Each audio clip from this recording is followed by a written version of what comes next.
जय स्वागत है आपका विनर्स एकेडमी प्रयागराज में। मैं समीर शुक्ला आज अपने एक नए वीडियो के साथ जिसका नाम है सिनोनिम्स पार्ट 3। सिनोनिम्स पार्ट 3 के बारे में मैंने आपको पहले ही बताया था कि आज का जो पार्ट 3 है वो बहुत इंटरेस्टिंग होने वाला है, इसलिए लास्ट तक बने रहना। वीडियो को लाइक करना, शेयर करना, सब्सक्राइब करना। सब्सक्राइब इसलिए करना जिससे सबसे पहले जो भी वीडियो हम लोग आपके सामने ले आए आपको सबसे पहले उसके नोटिफिकेशन मिल जाए। और आप इस वीडियो को लास्ट तक देखेंगे तो बड़ा मजा आएगा, बहुत इंटरेस्टिंग है। ये 25 अगर आपने पढ़ लिया, आपके 3 नंबर सिक्योर करने की जिम्मेदारी मेरी है। आपका 3 नंबर आपसे दूर नहीं जा सकता, आपकी कॉपी में होगा, ये मेरा आपसे वादा है। इसलिए वीडियो को लास्ट तक देखना और शेयर जरूर करना, सब्सक्राइब करना, जिससे हमें भी तो कुछ डिमांड होती है भाई, वो क्या है कि बस लाइक शेयर सब्सक्राइब। चलिए आते हैं अपने पहले वर्ड पे। पहला वर्ड हम लोग का है जंक। जंक का मतलब होता है कूड़ा कबाड़, जो आप जानते हैं, जो घर में कूड़ा निकलता है, कबाड़ निकलता है। इसका जो सिमिलर वर्ड होता है वो होता है लंप। तो जंक लंप जंक का लंप है ना, कुछ यानी राइमिंग जो है इसकी सेम आ रही है।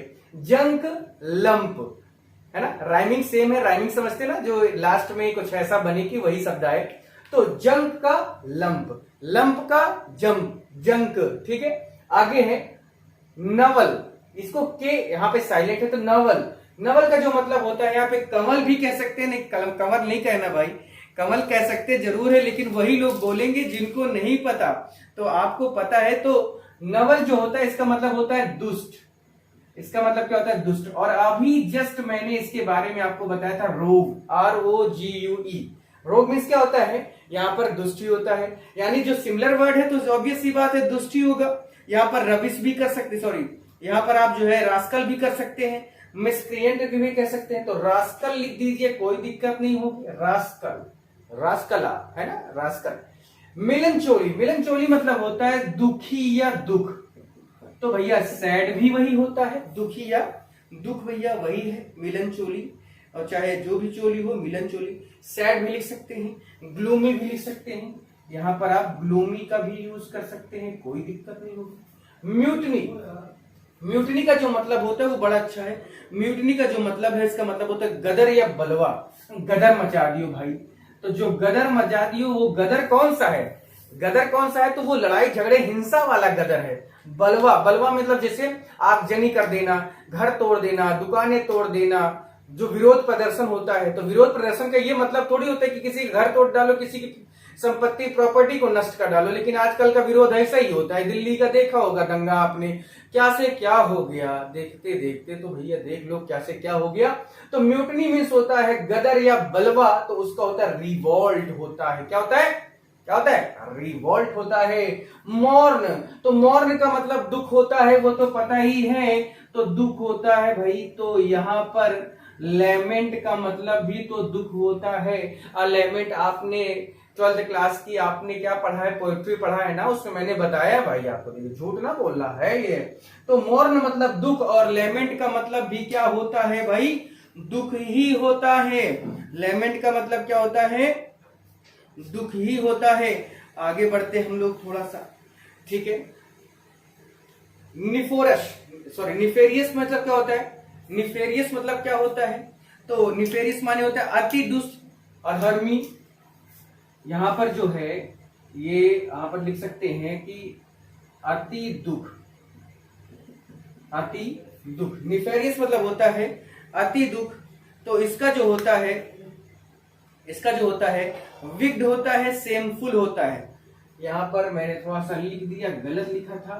तो इसका होता है विक्ड या सेमफुल होता है, ठीक है। विक्ड या सेमफुल, ठीक है, यानी अति दुष्ट है, दुष्ट, दुष्ट, बहुत हरामखोर आदमी जैसे होता है। खैर हरामखोर की तो परिभाषा बदल गई, महाराष्ट्र में नॉटी नॉटी हो गया है लेकिन यहाँ पर परिभाषा नहीं बदले। यहाँ किसी का हरामखोर तो चढ़ बैठेगा आपके सर ऊपर, ठीक है। तो नेफेरियस माने होता है अति दुष्ट, यानी विक्ड या सेमफुल। विक्ड मतलब हरामी होता है, बहुत बहुत ज्यादा वाला जो हरामखोर होता है वो है विक्ड, ठीक है। अगला है नाइस। तो नाइस का मतलब तो अच्छा होता ही है, और फाइन का मतलब भी अच्छा ही होता है। ऑब्वियस, ऑब्वियस का मतलब क्या होता है? क्लियर होना, यानी स्पष्ट होना। तो ऑब्वियस का मतलब होता है स्पष्ट, तो क्लियर का मतलब भी क्या होता है? स्पष्ट होता है। ऑफेंस, ऑफेंस देखिए, ऑफेंस का मतलब होता है जुर्म, लेकिन यहां पर इंसल्ट लिखा गया। देखिए यहाँ पर इससे मिलता जुलता शब्द लिखा गया है। आप यहाँ पर रॉन्ग भी कर सकते हैं, रॉन्ग भी कर सकते हैं, जबकि ऑफेंस और रॉन्ग और इंसल्ट का कोई तुक नहीं बैठता है, लेकिन फिर भी तो ऑफेंस मतलब जुर्म या अपराध होता है, तो इसका इंसल्ट या रॉन्ग होता है। ऑब्सोलीट होता है भैया। ऑब्सोलीट क्या होता है? तो जो चीजें प्रचलित नहीं होती, यानी sorry the thing which is no longer in use, यानी जो चीजें ज्यादा दिनों से क्या नहीं होती हैं, यूज में नहीं होती हैं, फिर वो चाहे कोई शब्द हो, फिर वो चाहे कोई प्रथा या कोई रीति रिवाज हो, तो वो अप्रचलित होता है। तो इसको हम क्या कहते हैं? इसको हम लोग बोलते हैं अप्रचलित। तो इसको बोलते हैं outworn, OUTWORN, outworn, या डिस्कार्डेड या एक्सटिंक्ट, ये भी कह सकते हैं। प्लीड मतलब क्या होता है? तो प्लीड का मतलब आपको पता है कि प्लीड माने होता है चरौरी करना, बहस करना, प्रार्थना करना। तो यहां पर मैं बात कर दूं प्रार्थना करने से रिलेटेड। प्रार्थना करना कैसे? चरौरी वाला भैया, जो कि साहब ये कर दो, वो कर दो, हमारा ये काम हो जाए, तो चरौरी वाला। तो अर्ज, URGE, या इसको आप अजर्ड भी कर सकते हैं, ASSERT, अजर्ड मतलब भी क्या होता है? बहस करना या प्रार्थना करना। अगला है पेरिल, PERIL, यहां पर RIL है। पेरिल का मतलब क्या होता है? खतरा। तो डेंजर का मतलब भी क्या होता है? खतरा ही होता है। परपेचुअल, परपेचुअल का क्या मतलब है? तो परपेचुअल का जो मतलब है वो बहुत सीधा सा है कि इसका जो वर्ड है वो है इटर्नल। तो परपेचुअल का क्या मतलब है और इटर्नल का क्या मतलब है, ये दोनों वर्ड मैंने आपको लास्ट टाइम कल के वीडियो में बताए थे। आप मुझे इसका एक कमेंट करके मुझे इन दोनों की हिंदी बताएंगे, ये आपके लिए मैं छोड़ रहा हूं। आपको ये बताना पड़ेगा भाई। देखिए आप लोग बताते नहीं, बस देख के हट जाते हो, निकल जाते हो। तो बिल्कुल ये अगर आप यहां तक देखते हैं तो मैं ये समझूंगा कि आप देख रहे हैं, पढ़ रहे हैं। तो परपेचुअल और इटर्नल दोनों शब्द को मैंने कल आपको बताया था, उससे पहले भी ये शब्द आया था, तब भी बताया था। तो यानी ये आपको रटा रटाया हुआ शब्द मैं दे रहा हूं, जो आपको लिखना है, पढ़ना है, याद करना और दिखाना भी है। ठीक है। पेंसिव, पेंसिव का मतलब क्या होता है? दुखी होता है।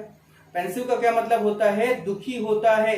तो यहां पर क्या करेंगे, इसको आप सीधा सीधा हमने सैड लिखा है। तो पेंसिव मतलब होता है चिंताग्रस्त, चिंताग्रस्त यानी दुखी होना, तो सैड हो गया। प्लेज, प्लेज माने क्या होता है भैया? प्रतिज्ञा होता है। तो वही प्रॉमिस भी वही होता है।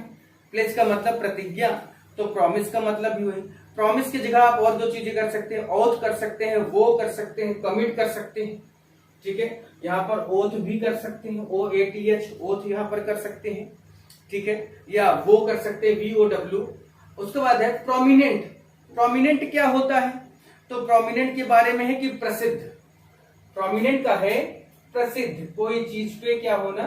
फेमस होना। तो प्रोमिनेंट का ही जस्ट सिमिलर वर्ड क्या है? इमिनेंट है। प्रोमिनेंट का इमिनेंट। इमिनेंट के अलावा आप नोटेबल भी कर सकते हैं, NOTABLE, नोटेबल भी आप लिख सकते हैं। तो प्लेज का मतलब प्रॉमिस और प्रोमिनेंट का मतलब इमिनेंट, यानी दोनों ही एक दूसरे के सिमिलर वर्ड हैं। अगला वर्ड है पैक्ट। तो भैया पैक्ट आप देखते होंगे लिखा होता है, पैक्ट का मतलब होता है समझौता। पूना पैक्ट है, कई ऐसे पैक्ट हुए हैं आपकी 1857 से 1947 के बीच में कई समझौते हुए। तो उसी पैक्ट को ही क्या कहते हैं? ये दूसरे शब्दों में एग्रीमेंट भी कहते हैं। पैक्ट को क्या कहते हैं? एग्रीमेंट भी कहते हैं। तो ये सब वर्ड आप याद रखेंगे तो आपकी इंग्लिश बहुत मजबूत हो जाएगी। ठीक है, बार्गेन भी करना बोलते हैं, अकॉर्ड भी करना बोलते हैं।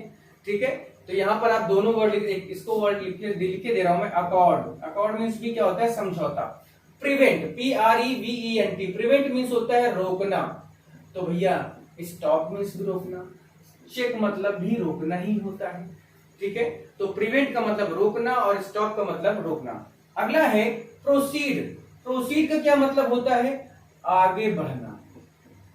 प्रोसीड का मतलब होता है आगे बढ़ना। तो भाई मूव का मतलब भी तो वही होता है ना, क्या होता है? आगे बढ़ना ही होता है। प्रोग्रेस कर सकते हो, कंटिन्यू कह सकते, यहां पर प्रोग्रेस भी लिख दोगे तब भी दिक्कत नहीं, कंटिन्यू कर दो तब भी कोई दिक्कत नहीं। प्रूडेंस बहुत अच्छा वर्ड है, बहुत इंपॉर्टेंट वर्ड है, इसको याद रखना, बहुत इंपॉर्टेंट वर्ड है भाई ये। ठीक है। प्रूडेंस, प्रूडेंस का मतलब होता है दूरदर्शी, दूरदर्शी यानी जो दूर की सोचता हो, समझदारी की बात करता है। तो फॉरसाइट का मतलब भी क्या होता है, दूरदर्शी या समझदारी वाली बातें करने वाला। यहां पर आप केयरफुलनेस भी कर सकते हैं, कॉशन भी कर सकते हैं, डिस्क्रेशन भी कर सकते हैं। अगला है क्वेरल, क्वेरल का मतलब क्या होता है, झगड़ा। तो डिस्प्यूट का मतलब भी क्या होता है, झगड़ा ही होता है। कंट्रोवर्सी भी कह सकते हैं, रेंगल भी कर सकते हैं, WRANGLE, रेंगल मतलब भी क्या होता है, झगड़ा ही होता है। क्वेर, क्वेर मीन्स होता है अजीब, क्वेर मीन्स होता है अजीब। तो ऑड मतलब भी क्या होता है, अजीब ही होता है। स्ट्रेंज भी कह सकते हैं, पेक्यूलियर भी कह सकते हैं। यहां पर आप स्ट्रेंज भी लिख सकते हैं, कोई दिक्कत नहीं। अगला है रिगार्ड, तो रिगार्ड का क्या मतलब होता है, रिगार्ड मीन्स होता है सम्मान। और ये शब्द मैंने कल ही आपको बताया था, स्टीम भी लिख सकते हैं, रिस्पेक्ट भी लिख सकते हैं। ये शब्द मैंने कल ही आपको बताया था, इसमें कुछ भी ऐसा नहीं जो ना बताया। राइवल, राइवल मीन्स क्या होता है, दुश्मन होता है। राइवल मीन्स प्रतिद्वंदी होता है या दुश्मन होता है, तो प्रतिद्वंदी शब्द ज्यादा अच्छा है, प्रतिद्वंदी। तो अपोनेंट भी क्या है, उसी का जस्ट सिमिलर वर्ड है। राइवल का ही सिमिलर वर्ड क्या है, अपोनेंट है। कॉन्टेंडर है, कॉम्पिटिटर है, कुछ भी लिख सकते हैं। सेपरेट मीन्स होता है अलग, तो पार्ट का मतलब भी क्या है, अलग। यहां पर डिवाइड भी लिख सकते हैं आप, कोई दिक्कत नहीं होगी। सी मतलब होता है देखना, तो यहां पर लुक भी कर सकते हैं, वॉच भी कर सकते हैं, लेकिन मैंने गेज किया है, कुछ अलग वर्ड ले लीजिए। गेज का मतलब भी क्या होता है, देखना। स्कॉर्न, स्कॉर्न का मतलब होता है, स्कॉर्न का जो मतलब होता है वो होता है घृणा यानी नफरत। तो हेट कर दीजिए या डिस्पाइस कर दीजिए, कल ही मैंने बताया था, ठीक है। और लास्ट है स्प्लेंडेड, स्प्लेंडेड मतलब होता है शानदार। स्प्लेंडर, स्प्लेंडिड से ही स्प्लेंडर बना है, तो स्प्लेंडेड मतलब होता है शानदार। तो इसका वर्ड क्या है, ग्लोरियस है, मैग्निफिसेंट कर सकते हैं, ग्रैंड कर सकते हैं, यानी कोई भी चीज आप कर सकते हैं। तो आज के लिए मैं इतना ही रखता हूं, मैं छोटा सा ही रखा हूं, आपको मैंने 25-30 शब्द नहीं दिए, सिर्फ कितने शब्द दिए हैं, 28, ठीक है। 28 बहुत है आज के लिए, आप इसको याद किए रहिए भैया, बहुत फायदा करेगा आपको। और क्लास को शेयर जरूर करना, शेयर करना, लाइक करना, सब्सक्राइब करना। तो आज के लिए इतना ही, समीर शुक्ला का यहाँ पर काम खत्म। चलिए, थैंक यू।